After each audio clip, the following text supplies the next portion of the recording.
Hello बच्चों, स्वागत है आपका आपके अपने YouTube चैनल आर्या कोचिंग में। जैसा कि आप जानते हैं, आप यहां पर पढ़ते हैं इंटरमीडिएट की फिजिक्स की क्लासेस बहुत ही सरल और यूनिक तरीके से। तो आज मैं आपके लिए चैप्टर नंबर 3 का बहुत ही इंपॉर्टेंट टॉपिक लेकर के आया हूं, जिसे कहते हैं अपवाह वेग, जिसे बोलते हैं अनुगमन वेग, और इसका सूत्र का डेरिवेशन आज हम लोग आपको समझाने वाले हैं। ठीक है, तो आज हम इस टॉपिक के बारे में पूरा विस्तार से डिस्कस करने वाले हैं। अगर आपको कहीं भी समझ में नहीं आ रहा था तो आज के क्लास के बाद आपको अपवाह वेग से रिलेटेड कोई भी प्रॉब्लम नहीं रहने वाली है, ये मेरी गारंटी है। लेकिन इसके लिए आपको क्या करना होगा, आपको इस वीडियो को बिना स्किप किए हुए पूरा देखना होगा। ठीक है, अगर आप इस वीडियो को देख सकते हैं, पूरा का पूरा देख लेते हैं, तो मैं गारंटी लेता हूं कि आप अपवाह वेग की परिभाषा और इसका डेरिवेशन आप आसानी से कर पाओगे, ये मेरी गारंटी है। और याद रखना, यहां पर हम समझते हैं, यहां पर याद नहीं करते हैं, रटते नहीं हैं, यहां पर समझते हैं। और जब समझ करके कोई चीज याद होती है तो वो लंबे समय तक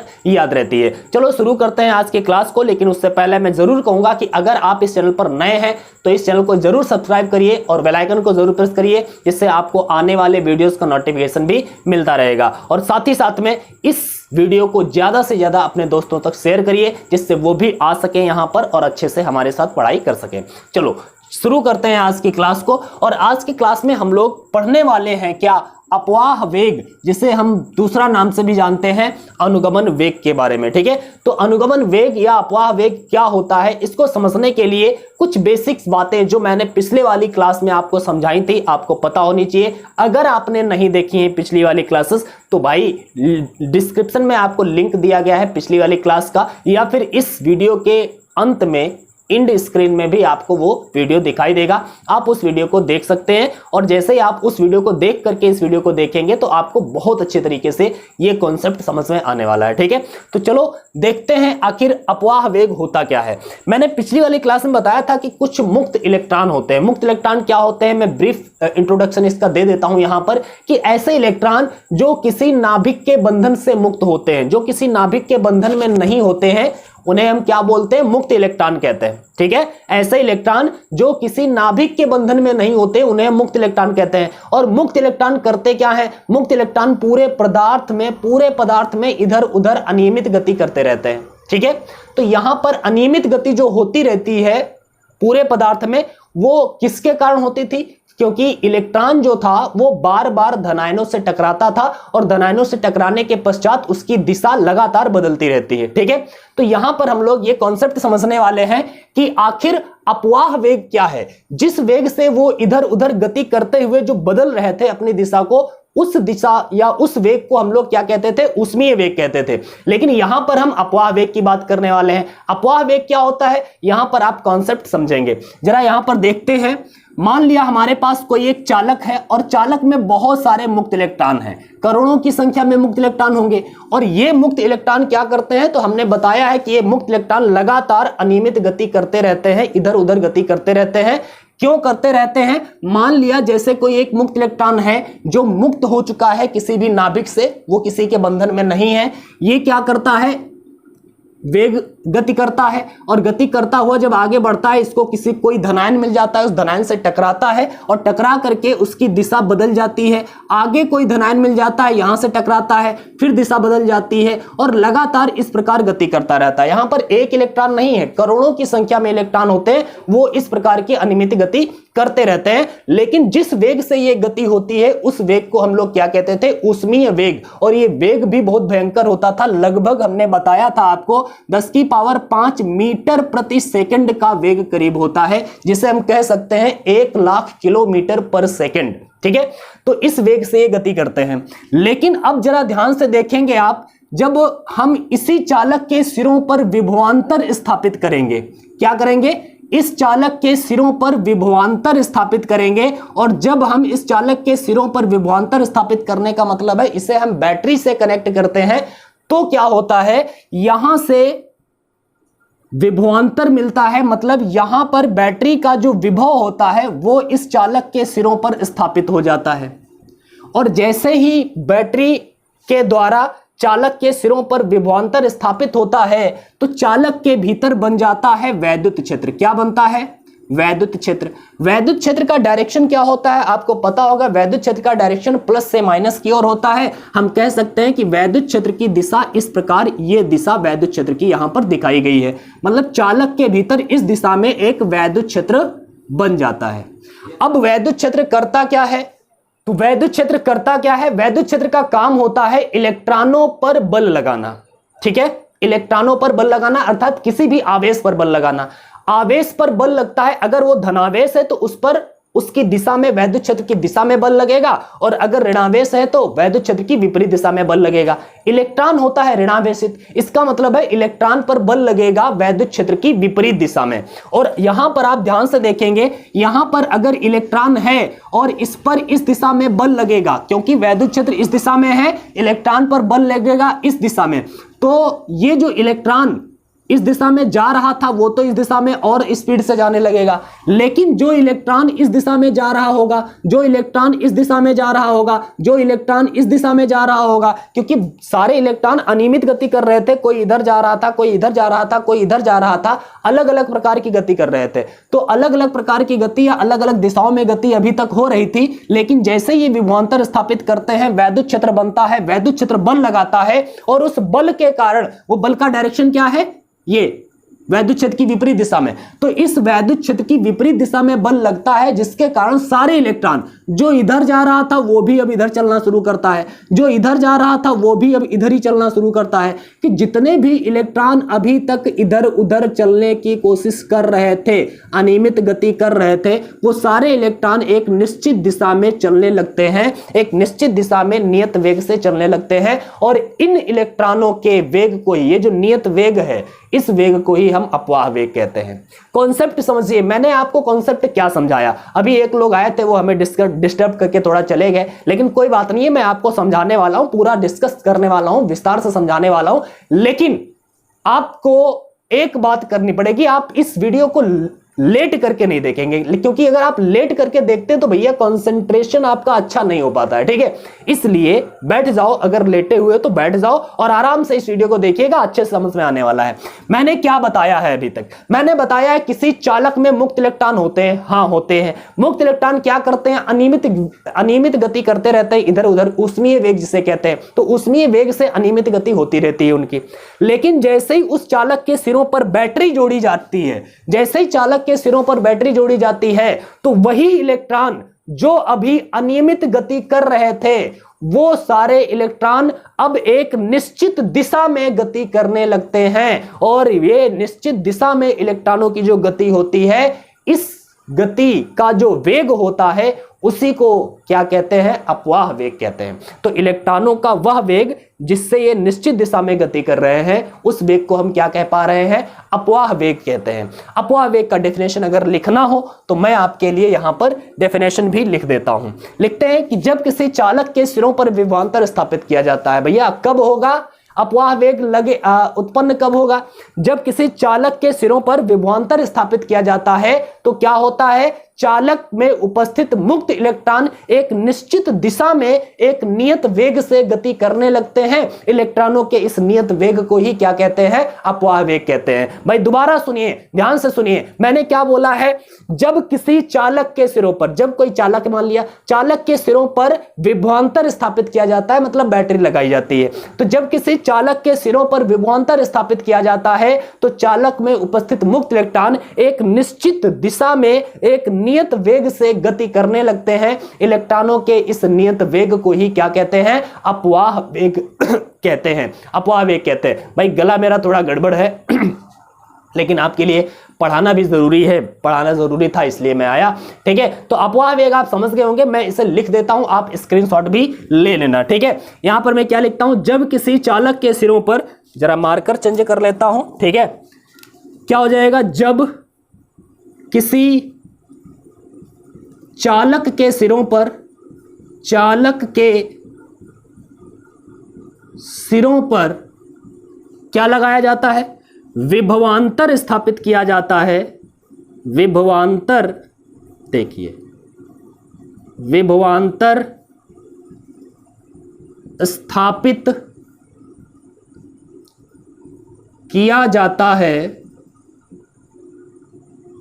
तो क्या होता है, तो चालक में उपस्थित मुक्त इलेक्ट्रॉन, तो चालक में उपस्थित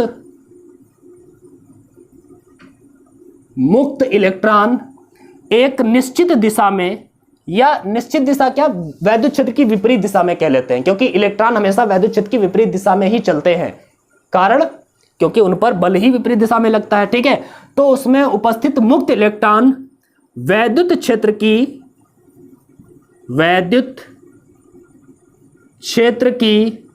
विपरीत दिशा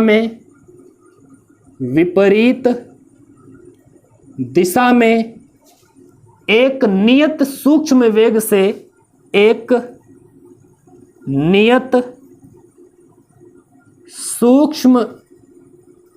वेग से गति करने लगते हैं।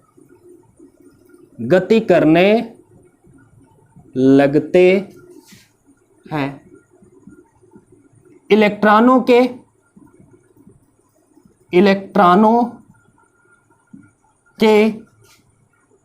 इस नियत सूक्ष्म वेग को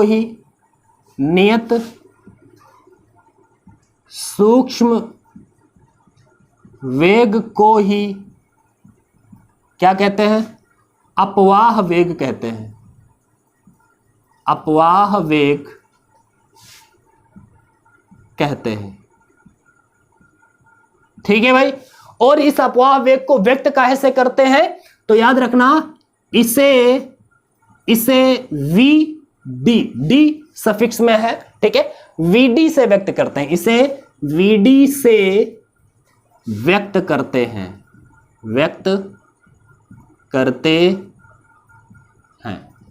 बात क्लियर है, समझ गए। जब किसी चालक के सिरों पर क्या लगाया जाता है, विभवांतर स्थापित किया जाता है। तो जब किसी चालक के सिरों पर विभवांतर स्थापित किया जाता है तो चालक में उपस्थित मुक्त इलेक्ट्रॉन क्या करते हैं, एक वैद्युत क्षेत्र की विपरीत दिशा में एक नियत सूक्ष्म वेग से गति करने लगते हैं, और इलेक्ट्रॉनों के इस नियत सूक्ष्म वेग को ही क्या कहते हैं, अपवाह वेग कहते हैं। और इसे किससे व्यक्त करते हैं, वीडी से व्यक्त करते हैं। मेरे ख्याल से आपको अपवाह वेग की परिभाषा समझ में आ गई होगी। अभी हम इसके सूत्र का निगमन भी करने वाले हैं, तो सबसे पहले आप इसका स्क्रीनशॉट ले लीजिएगा और हम बढ़ते हैं आगे की ओर और अपवाह वेग के सूत्र को समझने की कोशिश करते हैं। लेकिन अपवाह वेग के सूत्र को अगर आप समझना चाहते हैं, आप कैसे प्राप्त करेंगे इसका सूत्र, इसके लिए आपको कुछ बेसिक जानकारियां होनी चाहिए, जो कि मैं सबसे पहले आपको बताने वाला हूं। सबसे पहले आपको पता होना चाहिए कि वैद्युत क्षेत्र में स्थित किसी आवेश पर लगने वाला जो बल होता है, जिसे वैद्युत बल कहते हैं, वो क्या होता है। तो आवेश पर लगने वाला वैद्युत क्षेत्र के पदों में वैद्युत बल का सूत्र क्या होता है, F बराबर Q इंटू ई। क्या होता है, F बराबर Q इंटू ई। और अगर आवेश इलेक्ट्रॉन हो तो इलेक्ट्रॉन पर लगने वाला बल क्या हो जाएगा, F बराबर Q मतलब आवेश, और इलेक्ट्रॉन का आवेश E से लिखा जाता है, तो E इंटू ई इसे हम लिख सकते हैं। दूसरी बात और क्या पता होनी चाहिए, पहली बात ये आपको पता होना चाहिए, ये वैद्युत बल का सूत्र होता है वैद्युत क्षेत्र की तीव्रता के पदों में। दूसरी बात आपको क्या पता होना चाहिए, ध्यान से समझिएगा। दूसरी बात आपको पता होना चाहिए, वैद्युत क्षेत्र की तीव्रता का सूत्र वो भी किस पदों में, विभवांतर के पदों में। तो विभवांतर के पदों में वैद्युत क्षेत्र की तीव्रता का सूत्र E बराबर क्या होता है, V/L होता है। अगर नहीं पता था तो भैया अभी याद कर लो, आपको आगे जरूरत पड़ने वाली है। E बराबर में V/L होता है, ये आपको सूत्र पता होना चाहिए। साथ ही साथ में और क्या पता होना चाहिए, तो भैया और आपको एक बात पता होना चाहिए कि वेग परिवर्तन का सूत्र क्या होता है, आपको वो पता होना चाहिए। कैसे, वेग परिवर्तन क्या होता है जरा समझना। वेग परिवर्तन, तीसरी चीज मैं क्या बोल रहा हूं, वेग परिवर्तन।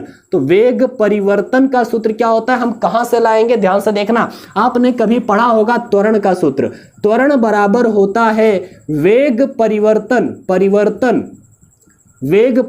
बटे में समय। ठीक है, यहां पर अगर मैं वेग परिवर्तन निकालूंगा तो वेग परिवर्तन क्या आ जाएगा भैया, त्वरण गुणे समय, त्वरण गुणे में समय। अब जरा ध्यान से देखना, वेग परिवर्तन बराबर में क्या होगा, त्वरण गुणे समय। त्वरण को मैं ए से लिखूंगा और समय को मैं यहां पर श्रांत काल, आपने पढ़ा होगा पिछली वाली क्लास में, आपने समझा होगा श्रांत काल किसे कहते थे, तो समय का मतलब यहां पर श्रांत काल होगा, अर्थात समय की जगह पर टी नहीं टाउ लिखेंगे। टाउ का मतलब यहां पर श्रांत काल से है, ठीक है। तो यहां पर वेग परिवर्तन कितना होगा, ए टाउ। वेग परिवर्तन कितना होगा, ए टाउ। अब जरा समझना, मैंने क्या क्या बताया है आपको, बल बताया है, बल का सूत्र F बराबर में E इंटू ई याद रखना है। वैद्युत क्षेत्र की तीव्रता का फॉर्मूला विभव के पदों में V/L आपको याद रखना है।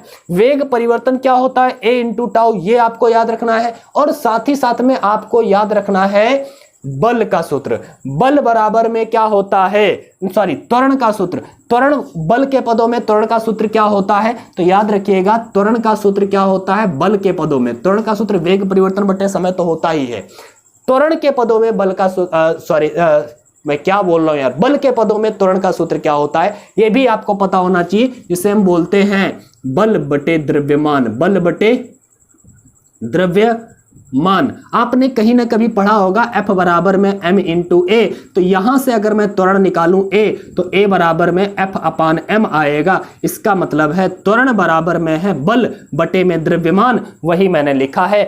A बराबर F/m, ये भी आपको याद होना चाहिए, A बराबर F/m। अगर इतनी बातें आपको पता हैं तो आप इस डेरिवेशन को अब बहुत अच्छी तरीके से समझने वाले हैं। जरा समझिए, ये चारों बातें स्क्रीनशॉट ले लो, याद रखना, और आगे अभी आपको जरूरत पड़ने वाली है भाई। पहली चीज हमने बताई है वैद्युत बल का सूत्र, किसके पदों में, वैद्युत क्षेत्र की तीव्रता के पदों में। क्या होगा, F बराबर Q इंटू ई, लेकिन आवेश अगर इलेक्ट्रॉन है तो E इंटू ई। यहां पर हमने वैद्युत क्षेत्र की तीव्रता का फॉर्मूला किसके पदों में, वैद्युत विभव के पदों में। E बराबर V/L आपको बताया, आपको पता होगा, अगर नहीं पता था तो याद कर लो। वेग परिवर्तन, वेग परिवर्तन बराबर में क्या होगा, ए टाउ। कितना, ए टाउ होगा वेग परिवर्तन। और यहां पर त्वरण का सूत्र है A बराबर F/m। इतने सूत्र आपको पता होना चाहिए, और अगर पता है तो भैया हम इसको मिटाते हैं और आज का डेरिवेशन करते हैं, जो कि हमें निकालना है अपवाह वेग का सूत्र, ठीक है। तो जरा समझते हैं अपवाह वेग का सूत्र हम कैसे निकालने वाले हैं। सबसे पहले एक काम करते हैं, मान लेते हैं कोई चालक है जिसमें n मुक्त इलेक्ट्रॉन है। कितने मुक्त इलेक्ट्रॉन है भैया, n। करोड़ों की संख्या में होंगे, लाखों की संख्या में होंगे, मैंने मान लिया n मुक्त इलेक्ट्रॉन है, ठीक है। तो माना कोई चालक है जिसमें मुक्त इलेक्ट्रॉनों की संख्या कितनी है, n है। मान लेते हैं, माना कोई चालक है, माना कोई चालक तार है जिसमें n मुक्त इलेक्ट्रॉन है। क्या है, n मुक्त इलेक्ट्रॉन है। ओके, हमने क्या माना है, माना एक चालक तार है जिसमें क्या है, n मुक्त इलेक्ट्रॉन है, और इनके ऊष्मीय वेग क्या है, ऊष्मीय वेग को हम स्मॉल u से लिखते थे। तो मान लेते हैं इनके ऊष्मीय वेग, एक का u1 है, दूसरे का u2 है, तीसरे का u3 है, चौथे का u4 है, डॉट डॉट डॉट ऐसे un तक है, ठीक है। तो मान लेते हैं इनके ऊष्मीय वेग, भैया गला खराब है यार हमारा, ठीक है। ऊष्मीय वेग, इनके ऊष्मीय वेग क्रमशः क्या है भैया, तो मान लेते हैं u1, u2, u3, dot dot dot un है, ठीक है। ऐसे अंत तक होंगे। मान लिया इनके ऊष्मीय वेग क्या है, u1, u2, u3, dot dot dot un तक है। अब क्या करेंगे, इस चालक के सिरों पर विभवांतर स्थापित करेंगे। तो अब यही बात लिख देते हैं, लिखते हैं, जब इस चालक के सिरों पर विभवांतर स्थापित किया जाता है, जब इस चालक के सिरों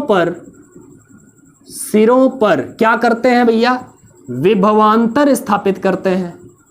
विभवांतर, मैं गलत लिख रहा हूं शायद, विभवांतर, ठीक है, स्थापित करते हैं,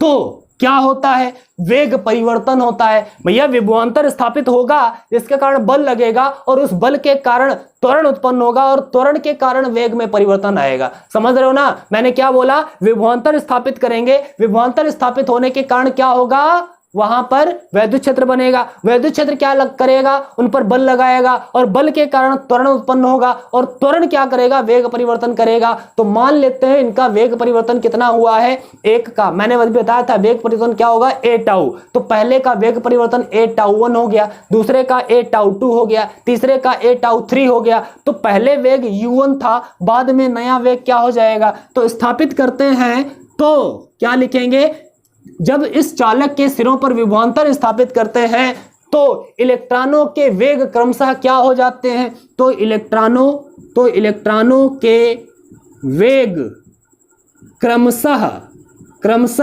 कितने हो जाते हैं, u1 प्लस a टाउ 1। पहले u1 था, उसमें a टाउ 1 जुड़ गया, a टाउ वेग परिवर्तन कितना हुआ है, a टाउ। तो पहले वाले के लिए a टाउ 1, दूसरे का u2 था, इसमें a टाउ 2 बढ़ गया, तीसरे का u3 था प्लस a टाउ 3 बढ़ गया, और ऐसे ही डॉट डॉट डॉट un था प्लस a टाउ n तक बढ़ जाएगा। ओके, ये आपका un plus a tau n तक बढ़ जाएगा। अब जरा यहां पर समझने वाली बात है कि अगर मैं इन सभी वेगों का औसत वेग निकाल लूं, क्या इन सभी वेगों का अगर मैं औसत वेग निकाल लूं तो वही हमारा अपवाह वेग कहा जाएगा। तो अपवाह वेग क्या होगा, इन सभी वेगों का औसत वेग होगा। तो लिखते हैं अपवाह वेग Vd बराबर क्या होगा, इन सब का औसत। इन सब का औसत कैसे निकालते हैं, औसत निकालने का सिंपल तरीका है कुल पदों का योगफल बटे पदों की संख्या। तो कुल पदों का योगफल करिए भैया, u1 plus a tau 1 plus u2 में क्या जोड़ेंगे, plus a tau 2 plus u3 plus a tau 3 plus dot dot dot इसी प्रकार un plus a tau n, और सबके बटे में, सबको जोड़ करके बटे में पदों की संख्या, कितने इलेक्ट्रॉन थे, n, तो n इलेक्ट्रॉनों का वेग होगा। ठीक है, अब यहां पर जरा समझने वाली बात यह है, यहां पर आप ध्यान से देखें, Vd बराबर मैं u1 u2 u3 dot dot dot un वाले को अलग कर देता हूं। ध्यान से देखिए, u1 plus u2 plus u3 plus dot dot dot un तक अलग कर दिया मैंने, और a tau 1 a tau 2 a tau 3 अलग कर दूं मैं, a tau 1 a tau 2 a tau 3 dot dot dot a tau n को मैंने अलग कर दिया, और सबके बटे में क्या है हमारा, n है भाई, यही है ना, सबके बटे में हमारा क्या है, n है। अब क्या करेंगे भाई, तो यहां पर कुछ नहीं करना है, सिंपल, अब कुछ काम ज्यादा विशेष नहीं है। n को इस वाले पद के बटे में अलग और इस वाले पद के बटे में अलग कर दो। तो मैं यहां पर लिख देता हूं u1 plus u2 plus u3 dot dot dot plus un के बटे में n मैंने अलग कर दिया, ये अलग कर दिया, प्लस इसमें a सब में है तो a कॉमन ले लो, क्या बचेगा, tau 1 plus tau 2 plus tau 3 dot dot dot dot plus tau n अपान में n, ये अलग मैंने कर दिया। ठीक है, अब इतना करते ही सिंपल एक फंडा याद रखना भाई, सिंपल एक फंडा आपको याद रखना है कि भैया u1 plus u2 plus u3 dot dot dot un अपान n। अगर आपने पिछली वाली क्लास देखी थी तो आपको याद आ गया होगा कि भैया ये ऊष्मीय वेगों का औसत था, और ऊष्मीय वेगों का औसत वेग होता है 0, मतलब u1 plus u2 plus u3 dot dot dot un अपान n बराबर में क्या होता है, 0। ये मैंने इक्वेशन आपको पिछली वाली क्लास में समझाई थी, और इसीलिए कह रहा हूं कि अगर पिछली वाली क्लास नहीं देखी तो भैया जरूर देख लेना, क्योंकि बिना उसको देखे आप इस कॉन्सेप्ट को अच्छे से नहीं समझ पाओगे। ठीक है, तो इसलिए वो वाली क्लास जरूर देख लेना, और देखना चाहते हो तो डिस्क्रिप्शन में देखिए, आपको लिंक दिया गया है, लिखा होगा प्रीवियस क्लास। ठीक है, तो उस पर जैसे ही आप क्लिक करेंगे आपको मिल जाएगा, वो वाला वीडियो आसानी से देखिएगा। ठीक है, u1 plus u2 plus u3 dot dot dot un अपान n, ये क्या है, ऊष्मीय वेग का औसत, जिसे हम 0 कहते हैं। तो इसका मतलब है कि हमारा जो Vd बराबर में निकलेगा गला बहुत खराब है भाई, ये तो हमारा 0 हो गया, प्लस ये हमारा a, और मैंने पिछली वाली क्लास में ये भी बताया था tau 1 plus tau 2 plus tau 3 dot dot dot tau n अपान में n, इसका मतलब था औसत श्रांत काल, जिसे हम केवल टाउ कहते थे, तो हम इसे अब केवल टाउ कहेंगे। Tau 1 plus tau 2 plus tau 3 dot dot dot tau n अपान में n, इस पूरे को हमने क्या कहा है, टाउ कहा है, और ये भी हमने बताया था किसमें, पिछली वाली क्लास में। तो भैया पिछली वाली क्लास देख लो, डिस्क्रिप्शन में प्रीवियस क्लास का लिंक दिया गया है। अब जरा ध्यान से देखो, यहां पर हम क्या करने वाले, ए का अभी हमने सूत्र बताया था, ए बराबर एफ अपान ए, वो आपको याद करना है, ठीक है। तो भैया अब हमें पता है कि वीडी बराबर में क्या होगा, ए की जगह पर, जीरो से मतलब ही नहीं है, ए की जगह पर एफ अपान एम होता है, एफ अपान एम और इनटू में टाउ। ओके, कोई दिक्कत नहीं है। क्यों, हमें पता था कि f बराबर एम ए होता है, यहां से हमने a बराबर f अपान एम निकाल लिया था। ओके, अब आगे बढ़े, जरा थोड़ा सा आगे अगर बढ़ेंगे तो हमें यह भी पता चलेगा कि f बराबर क्या था, अभी मैंने आपको बताया था, f बराबर में मैंने e इंटू ई बताया था, अपान में m इंटू में टाउ। मतलब कहने का यह है कि हमें यह भी पता था F बराबर में Q इंटू ई होता है, लेकिन यहां पर इलेक्ट्रॉन थे तो इलेक्ट्रॉन के लिए Q की जगह पर E लिख दिया, तो E इंटू ई अपान में M इंटू टाउ। यहां तक भी सही हो गया, हमारा यही अपवाह वेग का सूत्र है। लेकिन अगर आप V की जगह पर, E की जगह पर V अपान L लिखते हैं तो सोने पे सुहागा हो जाएगा। कहने का मतलब है हमें V की वैल्यू पता है कि E बराबर क्या होता है, V अपान L होता है, ये मैं यहां पर लिख दूंगा। तो VD बराबर में क्या होगा भैया, E V अपान में M L और इनटू में टाउ, और ये हमारा अपवाह वेग का मेन फार्मूला है जो बहुत अधिक फेमस है। अपवाह वेग का सूत्र हमने निकाल लिया है भैया, अपवाह वेग का सूत्र निकाल लिया है। मुझे यकीन है कि आपको समझ में आया होगा, अगर नहीं समझ में आया है तो हो सकता है भैया मैंने थोड़ी सी गड़बड़ी कर दी हो समझाने में, क्योंकि मेरी तबीयत खराब है, गला भी बैठा हुआ है इसलिए हो सकता है मैंने अच्छी तरीके से आपको ना समझा पाया हो। लेकिन अगर कोई समझने में दिक्कत अगर आपको आती है, कुछ भी प्रॉब्लम है, तो भैया कमेंट में लिख देना, मैं जरूर दोबारा आपको वीडियो बना करके समझा दूंगा, या फिर समझ में आता है तब भी जरूर कमेंट करके बताना, क्योंकि आपके कमेंट का इंतजार हमेशा रहता है हमें, ठीक है। तो चलो आज की क्लास में बस इतना ही रखते हैं। एक काम करिए, आप इसका स्क्रीनशॉट ले लीजिएगा, और एक बात याद रखिएगा, इस क्लास को ज्यादा से ज्यादा यार शेयर कर दो, दोस्तों के साथ शेयर कर दो, कह दो वो भी आए यहाँ पर पढ़ें हमारे साथ फिजिक्स को, सब लोग मिल करके पढ़ेंगे और अच्छा रिजल्ट लाएंगे, ठीक है। बोर्ड एग्जाम आने वाले हैं, मतलब आने वाले ही हैं, कुछ दिनों बाद आ ही जाएंगे, 2-3 महीने बाद। तो हम लोग अच्छी तरीके से जब प्रिपरेशन करेंगे तो डेफिनेटली हम लोग अच्छा स्कोर करेंगे बोर्ड एग्जाम में। ये हम वादा करते हैं आपसे कि हम आपके साथ पूरे साल भर मेहनत करते रहेंगे, ठीक है। आज की क्लास में बस इतना ही रखते हैं, फिर अगली क्लास में किसी नए टॉपिक के साथ में मिलेंगे। तब तक के लिए बाय बाय, तब तक तैयारी करते रहिए।